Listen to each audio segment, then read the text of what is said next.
নমস্কার। আজকের আলোচনা শুরুই করছি একটা বেশ বড় আর একটু চিন্তার খবর দিয়ে। বিশ্বজুড়ে ভাবুন ১৬০০ কোটিরও বেশি পাসওয়ার্ড ফাঁস হয়ে গেছে। ১৬০০ কোটি সংখ্যাটা সত্যিই বিশাল।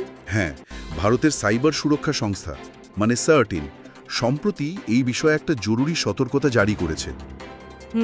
তো আজকের আলোচনাটা মূলত এই বিশাল তথ্য ফাঁসের ঘটনাকে কেন্দ্র করেই। আমরা একটু বোঝার চেষ্টা করব এর ব্যাপ্তি ঠিক কতটা, কী ধরনের ঝুঁকি তৈরি হচ্ছে এখান থেকে, আর সবচেয়ে জরুরি এই ডিজিটাল যুগে নিজেদের সুরক্ষিত রাখতে আসলে কি করা উচিত। ঠিক, গভীরে গিয়ে বিষয়টা বোঝা দরকার।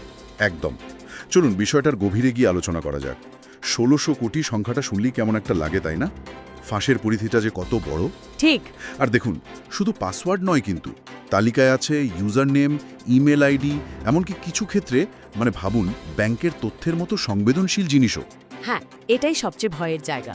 সার্টিন জানাচ্ছে ফেসবুক, গুগল, অ্যাপল, টেলিগ্রামের মতো বড় প্ল্যাটফর্মগুলো এদের ব্যবহারকারীরাও প্রভাবিত হতে পারেন, এমনকি বিভিন্ন ভিপিএন পরিষেবাও এর আওতায় চলে আসতে পারে। ব্যাপারটা কিন্তু একদম হালকাভাবে নেওয়ার মতো না। একদমই না। এখানে লক্ষ্য করার মতো বিষয় হলো এই বিপুল পরিমাণ তথ্য ফাঁসের তাৎপর্যটা আসলে কি। যখন এত ডেটা একসাথে ফাঁস হয়, তখন এর প্রভাব কিন্তু শুধু একটা নির্দিষ্ট অ্যাকাউন্টে আটকে থাকে না, তাই না? না, তা তো নয়।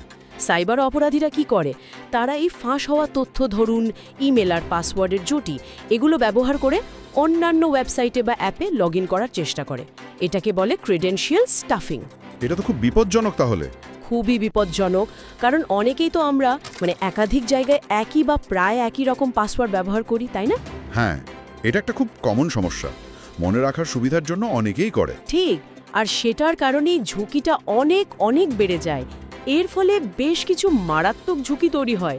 যেমন ধরুন, অপরাধীরা আপনার অন্য কোনো জরুরি অ্যাকাউন্টে, হয়তো ব্যাংকের অ্যাকাউন্টে বা ইমেলে ঢুকে পড়তে পারে, আপনার ব্যক্তিগত তথ্য হাতিয়ে নিতে পারে। সর্বনাশ। আর এই তথ্য ব্যবহার করে তারা অত্যন্ত বিশ্বাসযোগ্য দেখতে ফিশিং স্ক্যাম তৈরি করতে পারে। ভুলভাল ইমেল বা মেসেজ পাঠিয়ে তথ্য চুরির চেষ্টা। একদম। প্রতারণামূলক ইমেল বা মেসেজ পাঠিয়ে আপনার কাছ থেকে সংবেদনশীল তথ্য, যেমন ধরুন ব্যাংকের ডিটেলস বা ওটিপি, এগুলো আদায় করার চেষ্টা করে। এছাড়াও আর্থিক জালিয়াতি হতে পারে, আপনার নামে ভুল খবর ছড়ানো হতে পারে, বা আপনার ইমেল ব্যবহার করে অন্যদেরও ঠকাতে পারে। আর একটা জিনিস অনেকে হয়তো জানেন না বা এড়িয়ে যান, এই ফাঁস হওয়া তথ্য কিন্তু ডার্ক ওয়েবে বিক্রি হয়, আর সাইবার অপরাধীরা এগুলোকে কেনে একত্রিত করে আরও জটিল প্রোফাইল তৈরি করে, যা দিয়ে ভবিষ্যতে আরও অনেক নিখুঁত, আরও টার্গেটেড আক্রমণ চালানো সম্ভব হয়। তাহলে এই অবস্থায় দাঁড়িয়ে আমাদের সাধারণ ব্যবহারিকদের করণীয়টা কি? সিআরটিএন কিছু আশু পদক্ষেপের কথা নিশ্চয়ই বলেছে। হ্যাঁ, সিআরটিএন কিছু খুব জরুরি পরামর্শ দিয়েছে। প্রথম এবং সবচেয়ে গুরুত্বপূর্ণ হলো আপনার সমস্ত অনলাইন অ্যাকাউন্টের পাসওয়ার্ড, যতগুলো আছে সব অবিলম্বে বদলে ফেলা, বিশেষ করে যেগুলি খুব সংবেদনশীল, যেমন banking, email, social media accounts. Password বদলানো তো একটা দিক, বুঝলাম, কিন্তু সুরক্ষার জন্য কি এটা একাই যথেষ্ট? অনেকেই তো বলেন মাল্টি ফ্যাক্টর অথেন্টিকেশন বা এমএফএ ব্যবহার করতে। এই এমএফএ বিষয়টা যদি একটু সহজ করে বুঝিয়ে দেন, এটা কিভাবে কাজ করে? অবশ্যই। মাল্টি ফ্যাক্টর অথেন্টিকেশন বা এমএফএ হলো সুরক্ষার একটা অতিরিক্ত স্তর, সেকেন্ড লেয়ার অফ সিকিউরিটি। এর হলো লগ ইন করার সময় শুধু পাসওয়ার্ড দিলেই হবে না, আপনাকে দ্বিতীয় আরেকটি প্রমাণ দিতে হবে। আচ্ছা। এটা হতে পারে আপনার রেজিস্টার্ড মোবাইল নম্বরে আসা একটা ওটিপি, ওয়ান টাইম পাসওয়ার্ড, অথবা কোনো অথেন্টিকেটর অ্যাপ থেকে পাওয়া কোড, কিংবা ধরুন আপনার আঙুলের ছাপ বা ফেস রেকগনিশন। এর ফলে কি হয়, কেউ যদি কোনোভাবে আপনার পাসওয়ার্ড জেনেও ফেলে, তাহলেও সে আপনার অ্যাকাউন্টে ঢুকতে পারবে না, কারণ তার কাছে ওই দ্বিতীয় প্রমাণটা, ওটিপি বা কোড বা বায়োমেট্রিক, সেটা থাকবে না। তার এটা খুবই জরুরি একটা স্টেপ। অত্যন্ত জরুরি। যেখানেই সম্ভব, যে সার্ভিস এটা অফার করে, এমএফএ চালু করাটা এখন মাস্ট। আরেকটা বিষয় খুব ভাবায়, এতগুলো অ্যাকাউন্টের জন্য আলাদা আলাদা আর জটিল পাসওয়ার্ড তৈরি করা, আবার সেগুলো মনে রাখা, এটা তো বেশ কঠিন কাজ। আর হ্যাঁ, আরেকটা কথা, ফিশিং ইমেল বা সন্দেহজনক কোনো লিঙ্ক চেনার ব্যাপারেও খুব সতর্ক থাকতে হবে।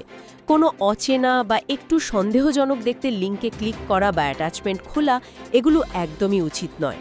তার মানে শুধু পাসওয়ার্ড বদলালেই হবে না, MFA চালু করা, সম্ভব হলে পাসওয়ার্ড ম্যানেজার ব্যবহার করা আর ফিশিং নিয়ে সতর্ক থাকা, এই সব মিলিয়েই সুরক্ষাটা জোরদার হবে। একদম। সিয়ারটাইনের এই সতর্ক বার্তা আসলে একটা গুরুত্ব সংকেত আমাদের ডিজিটাল সুরক্ষা নিয়ে আরও অনেক বেশি সিরিয়াস, আরও বেশি সক্রিয় হতে হবে। মানে গাফিলতি করলে চলবে না। একেবারেই না। সংক্ষেপে বললে এই ঘটনাটা আমাদের প্রত্যেকের জন্য একটা বড়সড় ওয়েক আপ কল।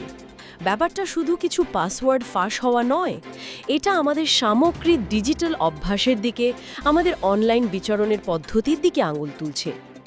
এখন থেকেই নিজের ডিজিটাল জগতের সুরক্ষা নিশ্চিত করার দায়িত্বটা কিন্তু আমাদের নিজেদেরই নিতে হবে। এটা একটা খুব জরুরি প্রশ্ন তুলে ধরে, আমরা আমাদের অনলাইন পরিচয় এবং সম্পদ রক্ষা করতে সত্যি কতটা প্রস্তুত। ঠিক, তাহলে এর আসল অর্থটা কি দাঁড়াচ্ছে? পাসওয়ার্ড বদলে MFA চালু করে আমরা হয়তো আজকের বিপদটা সামলালাম, কিন্তু সাইবার হুমকি তো প্রতিনিয়ত রূপ পাল্টাচ্ছে, তাই না? আরও সফিস্টিকেটেড হচ্ছে তো বটেই। তাহলে কি আমাদেরও সুরক্ষার ভাবনাচিন্তা ক্রমাগত উন্নত করতে হবে?